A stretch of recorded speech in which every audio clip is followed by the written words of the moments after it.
Tudo começou com um som que rompeu o silêncio, uma ordem criadora que trouxe luz onde não havia nada. Imagine uma tela vazia sendo tocada por mãos que pintam montanhas, mares, estrelas e um jardim onde a vida pulsa em todas as formas. Em Gênesis 1 encontramos esse início. Céu e terra, mar e terra, plantas e animais, cada coisa segundo sua espécie. E por fim, o ser humano, moldado à imagem do Criador, para viver em comunhão com Ele e cuidar do mundo que recebeu como presente. O jardim era mais que um cenário primitivo. Era a casa onde a comunhão com Deus era tangível. Havia limites, um único pedido que preservava a vida. Não comer do fruto que traria conhecimento que quebraria a harmonia. A narrativa de Gênesis 2:3 nos apresenta o instante em que essa confiança é corroída.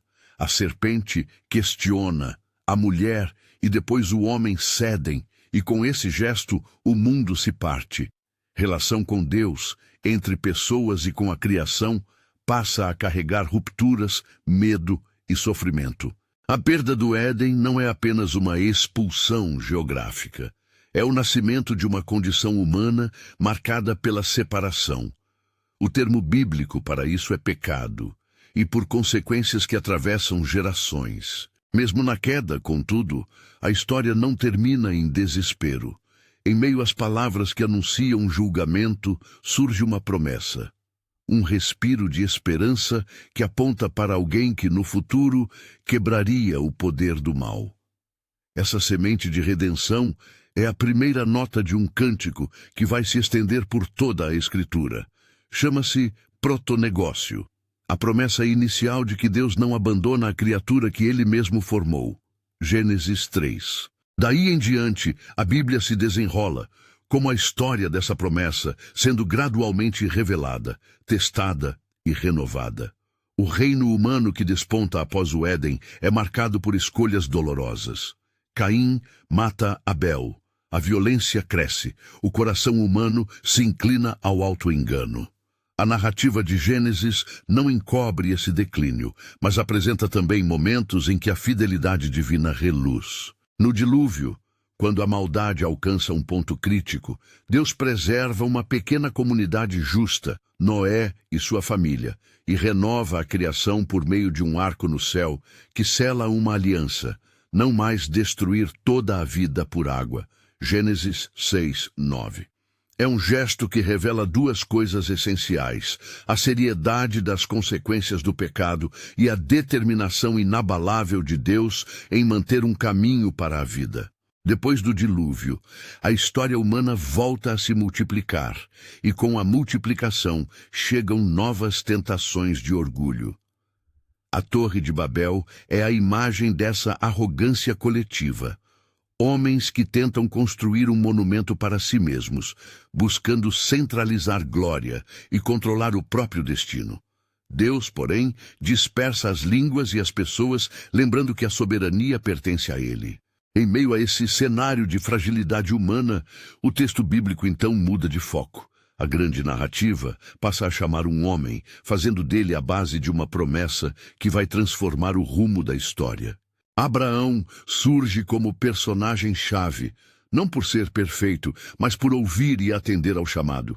Em Gênesis 12, Deus chama Abrão a deixar sua terra e promete que dele surgirá uma grande nação, uma bênção que alcançará todas as famílias da terra. É um convite surpreendente, uma aliança, uma promessa que une promessa de descendência, de terra e de bênção universal.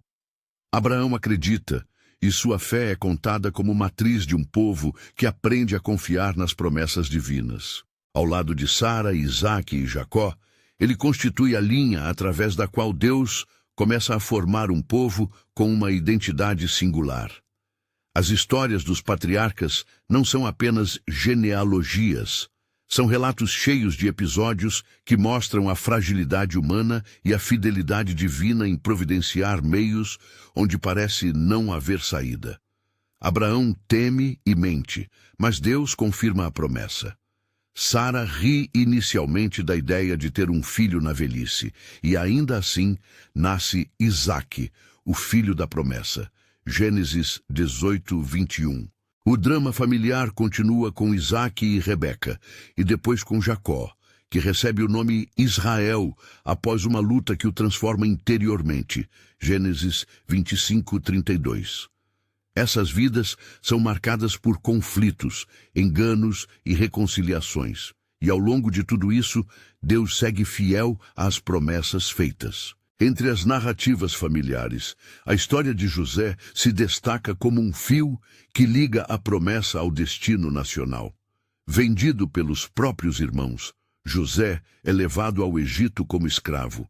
Lá, apesar das injustiças, ele permanece firme e, por providência, é elevado a uma posição de autoridade que permite salvar muitas vidas durante anos de fome. Gênesis 37, 50. É impressionante como o texto enfatiza a soberania de Deus em usar até o mal humano para realizar um bem maior. O exílio inicial de José prepara o terreno para que a família de Jacó, depois chamada de Israel, sobreviva e cresça em terra estrangeira. O que começa como promessa e família, torna-se, com o passar dos séculos, uma nação em formação.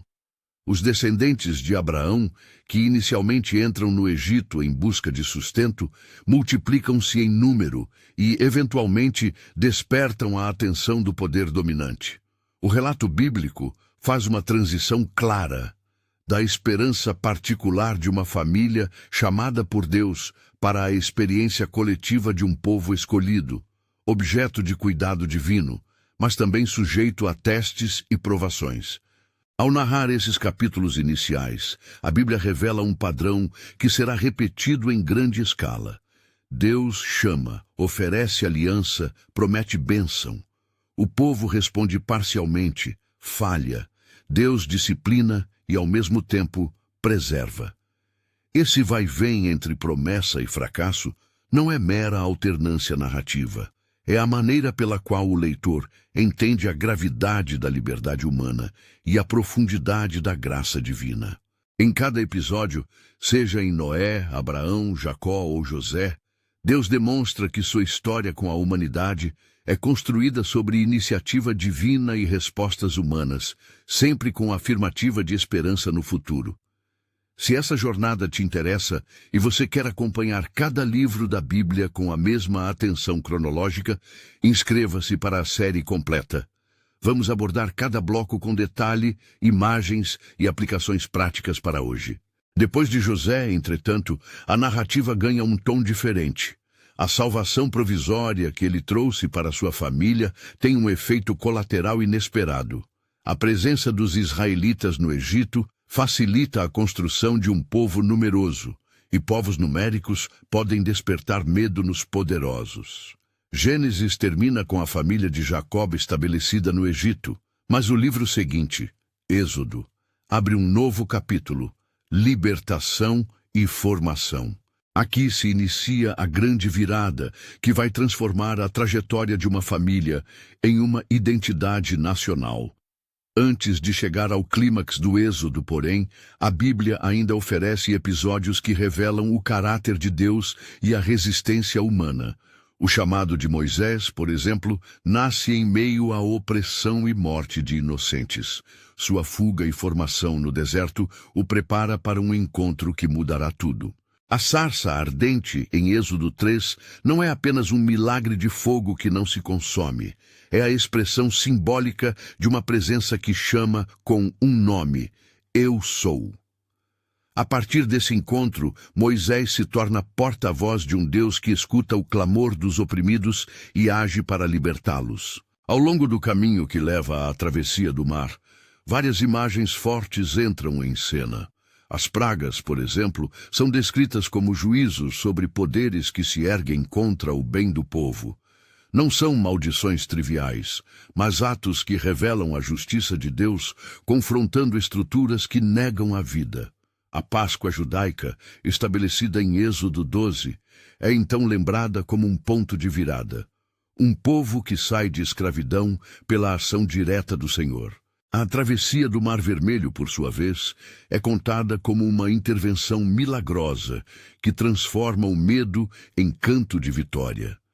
Não porque o povo merecia, mas porque Deus cumpre sua palavra e quebra as cadeias da servidão. Esse momento do Êxodo possui dupla função: é libertação e constituição. No Sinai, a experiência do povo com Deus se institucionaliza. Ali, a aliança é selada com leis, com um ritual e com a construção do tabernáculo, um espaço onde a presença de Deus poderia habitar entre eles. Êxodo 19:40. A lei recebida por meio de Moisés não é apenas um código legal, é o meio pelo qual uma nação aprende a viver sob a justiça e a santidade do Senhor. Contudo, a narrativa bíblica também reconhece que a lei por si só não muda o coração. Israel aprende rapidamente que regras sem transformação interior podem tornar-se apenas mais uma forma de religiosidade falha. Ao entrar na Terra Prometida, sob a liderança de Josué, o povo vê a promessa de terra concretizar-se em territórios e cidades. A queda das muralhas de Jericó, uma cena que captura a imaginação por sua dramaticidade, mostra que, quando Deus ordena, o improvável pode se tornar possível.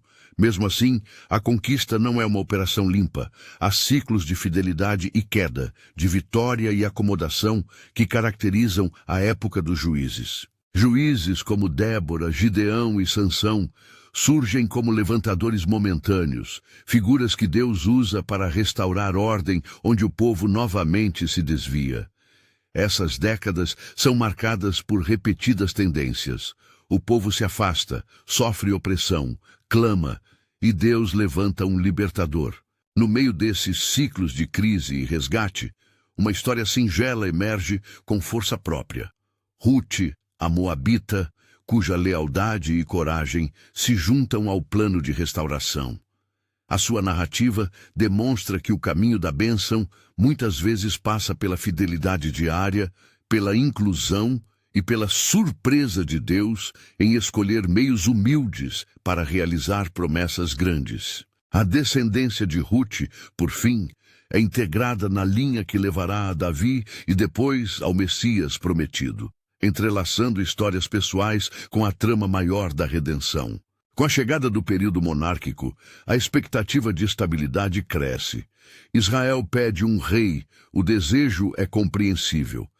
Tribos dispersas sonham com unidade e segurança.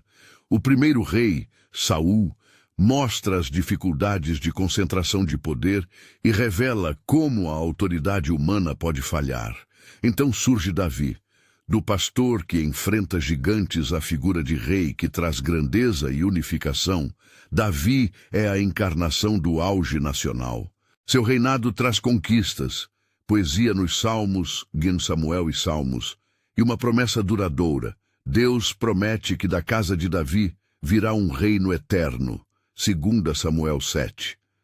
Essa promessa davídica articula o futuro messiânico e coloca o reinado de Davi como um alicerce para a esperança que atravessará os livros seguintes. O filho de Davi, Salomão, leva a monarquia ao apogeu cultural e arquitetônico. O templo que ele constrói é símbolo de centralização do culto e de um ideal de paz e prosperidade. Contudo, com a morte de Salomão, o reino se divide em norte e sul. A unidade desmancha e com ela surgem tensões políticas, idolatrias e injustiças que diluem a fidelidade ao pacto. Os profetas começam a ecoar com mais intensidade nesse ponto. Ministros do chamado, confrontadores da hipocrisia e porta-vozes da esperança. Os profetas ocupam um lugar central nessa etapa da história. Eles denunciam o pecado, anunciam juízo, mas também proclamam consolo e restauração. Elias confronta o rei e os falsos profetas numa cena que parece saída de um épico, a resposta no Monte Carmelo, 1 Reis 18, e Isaías, Jeremias, Ezequiel, entre outros, falam tanto de denúncia quanto de promessa. Há nessa literatura uma dupla tensão, a justiça de Deus que julga e a misericórdia que promete renovação. Quando o povo atinge o ponto de ruptura, a nação do norte é conquistada e o sul, Judá, mais tarde enfrenta o exílio babilônico, uma experiência que redefine identidade e fé. O exílio é um momento de dor e interrogante teológico. Como compreender a eleição diante da devastação? Os profetas respondem apontando para a fidelidade de Deus, mesmo no juízo. E na terra estrangeira surgem signos surpreendentes de esperança. Daniel, por exemplo, vive no palácio do inimigo e mantém fé em meio ao fogo e ao forno. E nas visões, há promessas de restauração que ultrapassam o tempo imediato, bênçãos futuras, colinas de renovo, ossos secos que voltam à vida em Ezequiel, imagens que asseguram que a palavra de Deus não falha. Quando o tempo do retorno finalmente chefie, sob a liderança de figuras como Esdras e Neemias, o povo volta para reconstruir muros, reformar o culto e reinstituir a lei.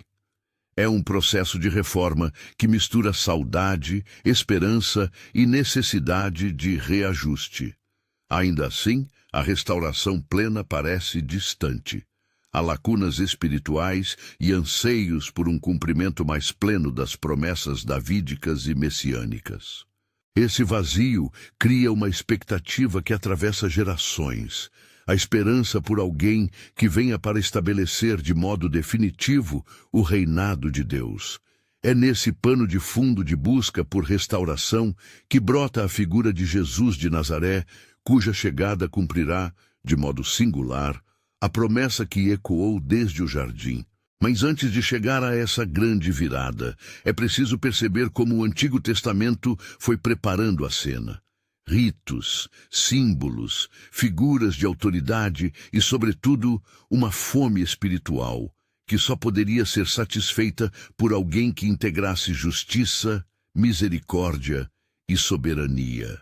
Ao longo de todo esse primeiro arco da história bíblica, uma pergunta permanece pulsando: como Deus permanece fiel diante da infidelidade humana?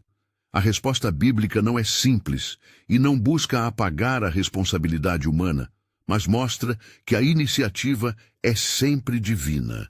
Ele chama, promete, disciplina, envia meios de salvação e repetidamente recomeça.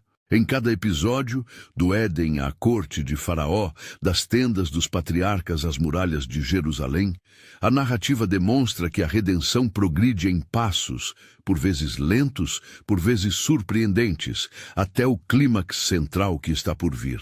E é justamente esse momento, o nascimento de alguém esperado por séculos, que mudará a marcha da história. Mas antes de falar desse acontecimento que tudo transforma, vale atender ao desfecho doloroso que prepara o palco. A multiplicação dos filhos de Israel no Egito, seguida pela mudança de coração do poder egípcio, que transforma proteção em opressão. O que começou como refúgio de uma família chamada por Deus, termina com gritos de trabalho forçado, com bebês ameaçados e com um povo clamando por socorro. Esse clamor, registrado em Êxodo 1, é o som que faz a narrativa virar sua face para a libertação divina que se aproxima. Nesse ponto da história, o leitor percebe que as grandes linhas já estão traçadas. Promessa inicial, povo em formação, alternativas de bênção e julgamento, e uma fidelidade de Deus que não cede. O palco está pronto para a próxima cena monumental, aquela em que Deus ouvirá, lembrará da aliança e levantará um libertador. Mas essa virada exige personagens, provações e uma preparação que ainda não terminou. O clamor que nasceu no Egito não ficou sem resposta. De um berço escondido entre junçais, um menino é salvo das águas e cresce à sombra de um palácio e do deserto. Esse menino Moisés foge, volta, hesita e finalmente atende ao chamado que brota de uma sarça queima, mas não se consome. Um encontro que revela um nome e uma missão. Eu sou. Êxodo 3. A partir daí, a narrativa do Êxodo se desenrola como uma síntese do caráter de Deus. Ele vê, lembra, chama e liberta. As pragas que atingem o Egito são gestos dramáticos que confrontam deuses humanos e estruturas de poder. A Páscoa, instituída em Êxodo 12, marca a passagem de escravidão à liberdade e estabelece um memorial que atravessaria gerações. A travessia do Mar Vermelho permanece entre as imagens mais poderosas da Bíblia. O mar se abre, o povo passa por terra seca, o inimigo é engolido pela água, e o cântico de vitória que surge logo depois traduz a experiência de salvação coletiva. Mas a libertação não é o final da história, é o início de um processo formativo. No Sinai, Deus dá a lei e coloca o tabernáculo no centro da vida comunitária. Êxodo 19:40. A lei organiza, orienta e separa um povo para a santidade, ao mesmo tempo em que expõe a incapacidade humana de cumprir plenamente o padrão divino. O tabernáculo aponta para a presença de Deus no meio do povo, um tipo de morada móvel que lembra que Deus quer habitar entre nós, mesmo quando nós falhamos. A repetição do padrão, promessa, falha, redenção, aparece logo novamente. O povo, temendo, forja um bezerro de ouro para adorar.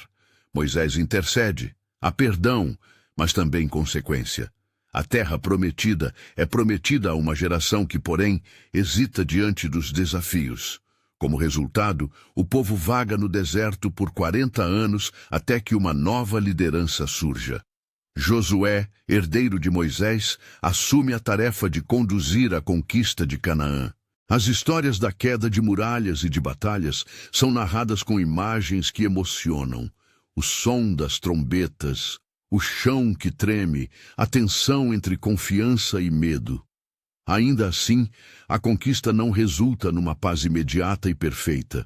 O território é ocupado aos poucos, e o coração do povo continua a ser campo de luta entre fidelidade e atração por práticas estranhas. Quando a liderança tribal se mostra insuficiente, o livro dos Juízes descreve um tempo de ciclos repetidos.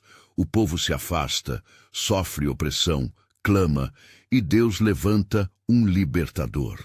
Personagens como Débora, Gideão e Sansão surgem como instrumentos temporários de restauração. Heróis de circunstância que reparam por breves instantes o tecido da sociedade. Em meio à turbulência, a história de Ruth se destaca como uma narrativa de fidelidade simples e transformadora.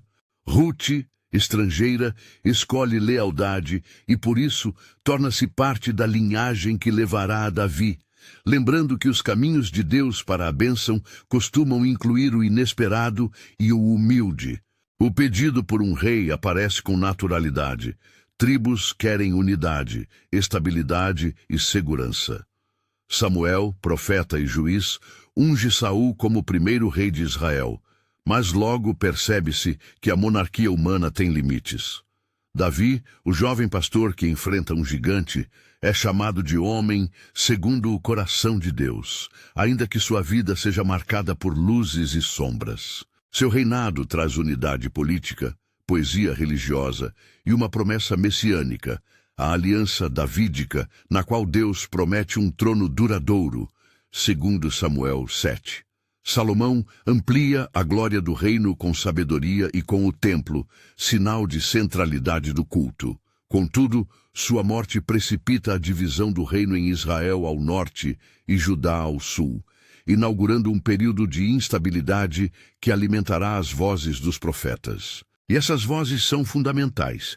Os profetas denunciam injustiças, chamam ao arrependimento e anunciam futuro. Elias trava batalhas memoráveis, confronta falsos profetas no Monte Carmelo e manifesta a tensão entre fé e idolatria. 1 Reis 18. Isaías pinta cenas grandiosas de juízo e consolo. Jeremias lamenta a destruição iminente e sofre como porta-voz de uma nação. Ezequiel usa imagens dramáticas, ossos secos, visões de rodas, para insistir na esperança da restauração. Quando a infidelidade coletiva alcança seu ápice, as nações vizinhas invadem, o reino do norte desaba e, mais tarde, Judá é arrastada para o exílio na Babilônia. O exílio é, ao mesmo tempo, punição e escola, distância da Terra Santa, perda do templo, crise de identidade, mas também incubadora de reflexão e esperança. No cativeiro, figuras como Daniel brilham por sua fidelidade e por visões que apontam além do momento presente. Histórias como a da fornalha ardente ou da cova dos leões mostram que a fé pode resistir em ambientes hostis e as profecias entrelaçam presente e futuro, sem dissolver a tensão entre ambas. O exílio prepara o coração do povo para uma nova etapa, a restauração sob a mão de um conquistador permissivo, Ciro da Pérsia, que autoriza o retorno. Com líderes como Esdras e Neemias, o povo reconstrói muros, restaura a lei e tenta readquirir identidade. A volta a Jerusalém é real, mas parcial. Ruíns do passado permanecem e o desejo por um cumprimento pleno das promessas davídicas intensifica a expectativa messiânica. Nos anos que antecedem o nascimento de Jesus, uma espécie de silêncio literário e uma intensa fermentação cultural toma conta. Entre o Antigo e o Novo Testamento, muitas vozes esperam o cumprimento final. Em meio a essa expectação, aparece João Batista, pregador no deserto, que chama a conversão e aponta para alguém maior que viria depois. Mateus 3, Lucas 3. Então, em Belém, nasce um menino anunciado por anjos e lembrado por profetas antigos, Jesus de Nazaré. As narrativas de Mateus e Lucas nos apresentam seu nascimento como o eco de antigas promessas. A visita de pastores, os sinais celestes, a infância marcada por acontecimentos que prenunciam uma vida com propósito redentor. O ministério de Jesus é o ponto de união e clímax da história bíblica. Ele entra na vida pública com batismo e tentação, mas rapidamente revela um padrão. Ensino que perturba, milagres que confirmam e uma autoridade que chama para o arrependimento. Seus discursos sobre o reino de Deus, em parábolas e em sermões como o da montanha, não oferecem um programa político imediato, mas reorientam corações, justiça, misericórdia e humildade. Os milagres que o acompanham não devem ser reduzidos a fórmulas de prosperidade. São sinais de que o reino de Deus irrompe, cuidando de corpos e libertando oprimidos. Curar os doentes, devolver a visão, expulsar demônios, acalmar tempestades, tudo aponta para a presença restauradora do Criador. Ao mesmo tempo, sua mensagem colide com interesses religiosos e políticos. Jesus é amado por multidões e temido por elites. Ele convoca discípulos, forma um pequeno grupo de 12 e, passo a passo, revela que sua missão inclui cruzar limites sociais, perdoar a pecadores e confrontar hipocrisias. A última semana de sua vida concentra tensões, entrada em Jerusalém como rei humilde, refeições que trazem ensinamentos profundos, a última ceia, oração intensa no Getsêmani, julgamento que mistura medo, corrupção e cálculo político. A crucificação narrada nos evangelhos é o ápice do drama. Um homem executado pelos poderes locais e imperiais, carregando uma história de acusação, silêncio divino e redenção. A cruz é, por um lado, o símbolo do sofrimento humano. Por outro, no olhar cristão, é o lugar onde o peso do pecado é confrontado e o amor de Deus se manifesta de modo supremo. A ressurreição, no entanto, muda a narrativa de modo decisivo. O túmulo vazio e as aparições de Jesus transformam luto em esperança e inauguram a nova ordem. Morte já não tem a palavra final. O movimento que se segue reinterpreta a história de Israel à luz desse acontecimento. Cristo é entendido como o cumprimento das promessas davídicas e das expectativas proféticas. Ele é o ponto em que promessa e realidade convergem, não como algo que anula a história anterior, mas como seu cumprimento maior. A ascensão de Jesus e a promessa do Espírito Santo preparam a cena para um desdobramento ainda mais expansivo. No dia de Pentecostes, narrado em Atos 2, a comunidade dos seguidores de Jesus recebe o Espírito e fala línguas, profetiza e ousa mostrar ao mundo que a missão messiânica tem alcance universal. A Igreja Nascente vive uma fase de comunhão intensa e crescimento acelerado. Testemunhos, curas e pregações em praças e sinagogas provocam conversões. Perseguição surge como resposta previsível, mas não inédita, desde Estevão, o primeiro mártir, até as igrejas espalhadas por cidades gentias. Os crentes enfrentam hostilidade e prisão. Perseguições não apagam a mensagem, muitas vezes as espalham. Paulo, antes conhecido como Saulo de Tarso, é um personagem que atravessa esse período com intensidade. Sua conversão na estrada para Damasco, Atos 9, o transforma de perseguidor em missionário. As viagens missionárias de Paulo cruzam o mundo mediterrâneo.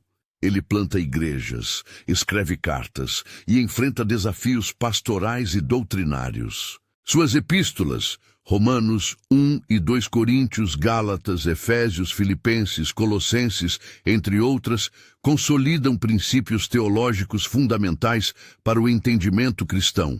A justificação pela fé, a centralidade da graça, a união do crente com Cristo, a vida do Espírito, a ética comunitária. Essas cartas são respostas a situações práticas, mas também teses teológicas que ajudaram a formar a ortodoxia cristã. Ao lado de Paulo, outras figuras, Pedro, Tiago, João, desempenham papéis essenciais na diversidade da igreja primitiva. A expansão se dá em contexto de debates sobre como a nova comunidade se relaciona com a lei, como se organiza, como lida com heresias emergentes.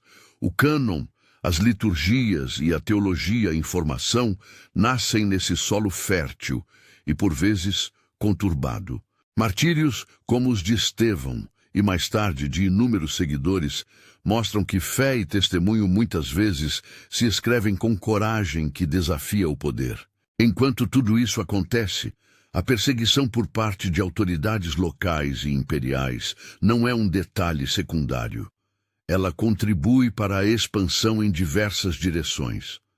Cidades que antes eram margens do império tornam-se centros de fé. Idiomas e culturas se entrelaçam. A mensagem atravessa fronteiras étnicas e sociais. Comunidades se organizam com presbíteros e diáconos. Liturgias surgem. Textos são lidos em assembleias.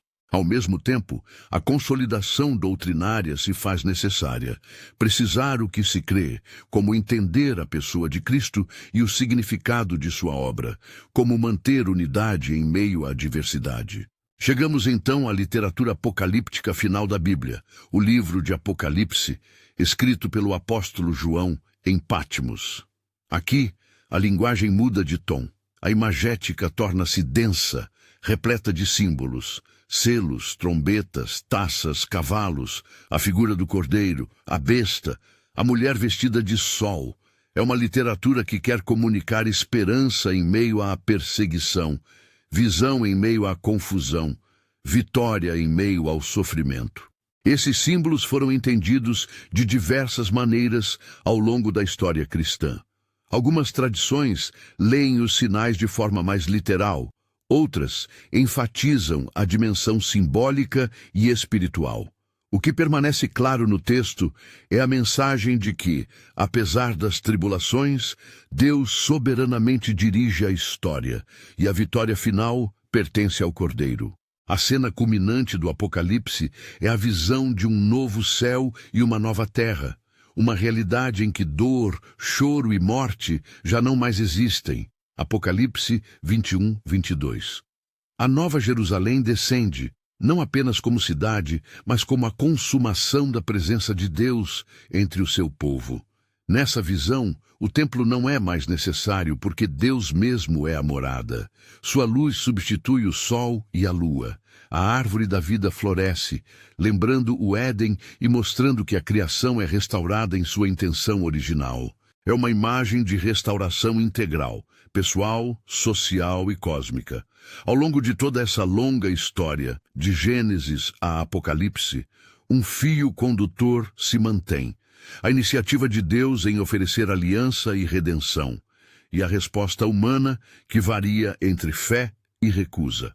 A Bíblia relata tanto a grandeza divina quanto as limitações humanas, e o resultado é uma narrativa que não busca esconder as falhas do povo nem reduzir a magnitude da graça. Cada bloco da história traz perguntas que ainda ecoam. O que significa ser povo de Deus? Como viver sob uma aliança que exige coração e prática? Como entender sofrimento e esperança à luz da promessa divina? Para leitores e ouvintes do século XXI, essa história oferece aplicações claras e desafiadoras. Primeiro, ela nos chama a reconhecer a própria condição, a inclinação ao erro e a necessidade de reforma interior. Segundo, nos lembra que Deus age historicamente. Suas promessas reverberam através das eras e encontram uma expressão plena em Jesus Cristo. Terceiro, a narrativa convida à esperança ativa. Não se trata de escapismo, mas de compromisso com a justiça, a compaixão e a fidelidade. Finalmente, a visão escatológica nos dá uma perspectiva última. Nossas lutas têm um horizonte. Há a promessa de restauração que transforma a vida presente em missão. Tecnicamente, há complexidades hermenêuticas ao longo do caminho. Passagens proféticas e imagens apocalípticas geram debates interpretativos.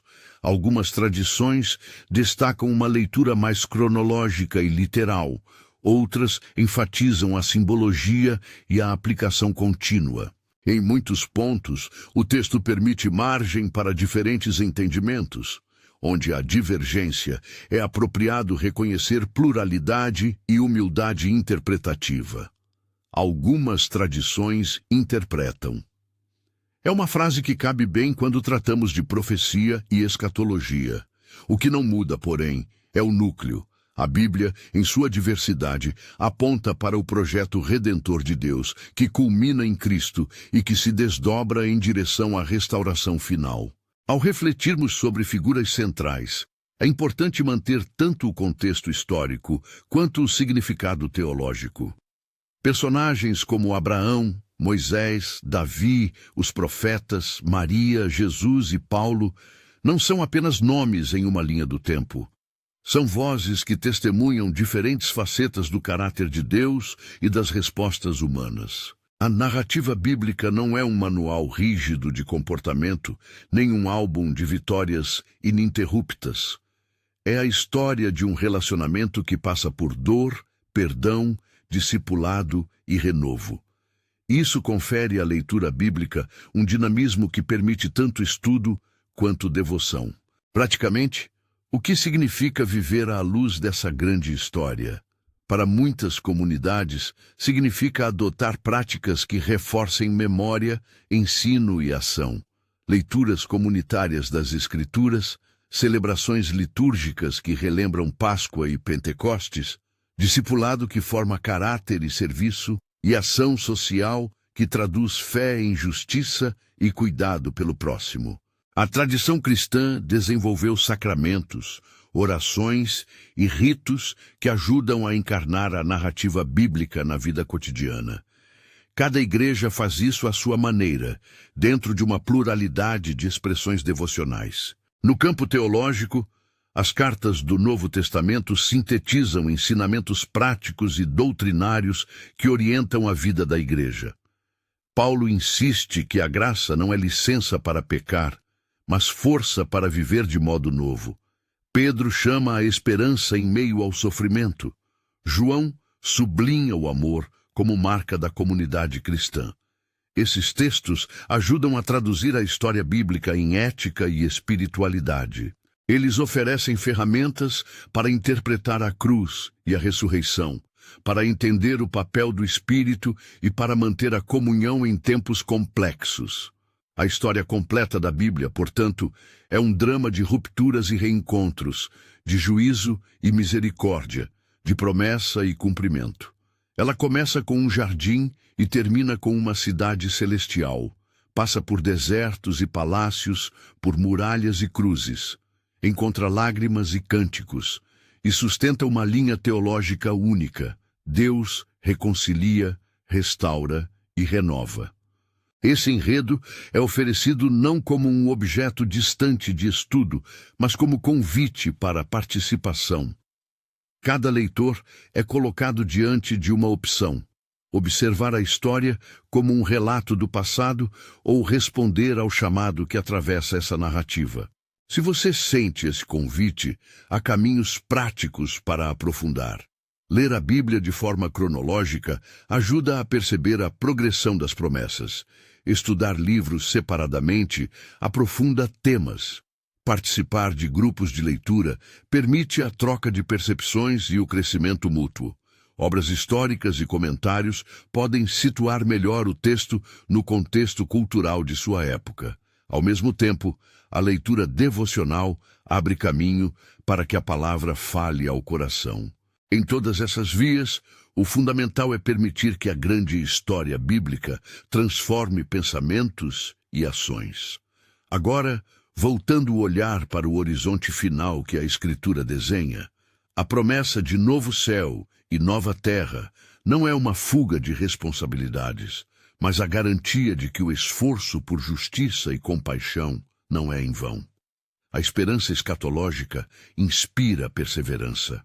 Saber que a dor não permanecerá para sempre fortalece o compromisso de cuidar da criação, de construir comunidades onde o amor prevaleça, de buscar reconciliação onde há divisão. Essa esperança não elimina o paradoxo do sofrimento nesta vida. Antes, dá sentido e direção para testemunhar de modo fiel no presente. Antes de encerrar este panorama, vale lembrar que a Bíblia apresenta um Deus que age em história concreta, mas também fala por meio de poesia, profecia e narrativa. Sua linguagem é multifacetada, às vezes normativa, às vezes simbólica. Ler com atenção ao gênero literário ajuda a extrair sentido. Poesia clama ao coração, profecia anuncia e confronta. Narrativa mostra trajetórias humanas e divina intervenção. A sensibilidade literária é tão necessária quanto o cuidado teológico, para que a leitura não se transforme em leitura superficial. Ao fechar este grande arco narrativo, temos de reconhecer que a história bíblica é, em sua essência, uma história de convite. Deus inaugura comunhão no Éden, desperta esperança no protonegócio, estabelece aliança com Abraão, liberta no Êxodo, guia com juízes e reis, fala por profetas, envia um Salvador, derrama o Espírito e anuncia a consumação final. Em todos esses movimentos, o fio condutor é a fidelidade divina, que persevera apesar de renúncias humanas. Essa fidelidade se manifesta em gestos concretos, leis, ritos, profecias, palavras, ações, e culmina em Jesus, cuja vida, morte e ressurreição sintetizam o desígnio de Deus para restaurar todas as coisas. Pai misericordioso, agradecemos pela história que nos deste, por cada página que revela tua paciência, justiça e amor. Ensina-nos a ouvir, a seguir e a responder à tua graça. Dá-nos coragem para viver conforme a esperança que anunciaste, amor para servir nossos irmãos e sabedoria para perseverar até o fim. Que a tua promessa de restauração nos anime a trabalhar por justiça e a cultivar compaixão, confiando que em ti toda coisa será renovada. Amém. Se você quer se aprofundar livro por livro, temos uma série completa que explora cada bloco desta narrativa com mais detalhe, mapas e sugestões de leitura. Confira a playlist e baixe o PDF de leitura cronológica na descrição para continuar essa jornada. Que essa história, da criação ao Apocalipse, te acompanhe e te transforme dia após dia, até vermos face a face a consumação da promessa.